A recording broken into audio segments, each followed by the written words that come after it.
এটা চাল কুমড়া, পানি কুমড়া, জালি বিভিন্ন নামে পরিচিত আছে, তবে আমাদের আঞ্চলিক ভাষায় এটাকে আমরা মাটি কুমড়া বলে থাকি। অধিকাংশ এই কুমড়াটা মাটিতে হয়ে থাকে, এই জন্য আমরা মাটি কুমড়াও বলে থাকি। চালে হয় বিধায় চাল কুমড়া বলা হয়। অনেকেই এটার স্বাদ এবং গুণে এটাকে পানি কুমড়াও বলে থাকে এবং এটাকে জালি বলেও অধিক পরিচিতি আছে। তো এই জালি কুমড়া সম্ভবত সবচেয়ে বেশি হয়ে থাকে বর্ষাকালে। তো বর্ষাকালে সবচেয়ে বেশি হয়, আর এটা খেতেও অত্যন্ত সুস্বাদু এবং পুষ্টিকর একটা সবজি। তো এটা আমাদের রাজধানী ঢাকা থেকে শুরু করে শহর গ্রাম সব জায়গায় এটা খুব বেশি চলে। তা আজকে আমি একটা গাছ লাগাইছিলাম প্রায় 2-3 মাস হয়েছে। তো আজকে আমরা এতদিন ধরে খাইছি, তারপরেও আজকে দেখতেছি গাছে এত পরিমাণ হয়েছে, আপনারা নিজেরাও অবাক হয়ে যাবেন।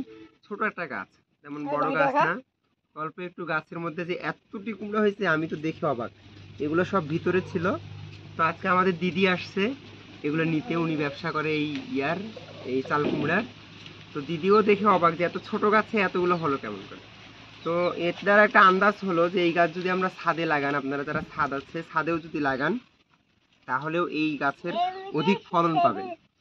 আর এটা তেমন কোনো ঝুট ঝামেলা নেই, গাছ হলেই ফল হবে। সুন্দর তরকারির চাহিদা মিটবে, তেমনি আপনারা বেচতে পারবেন। আমি এগুলো বেচে দিলাম। ধন্যবাদ। ভিডিও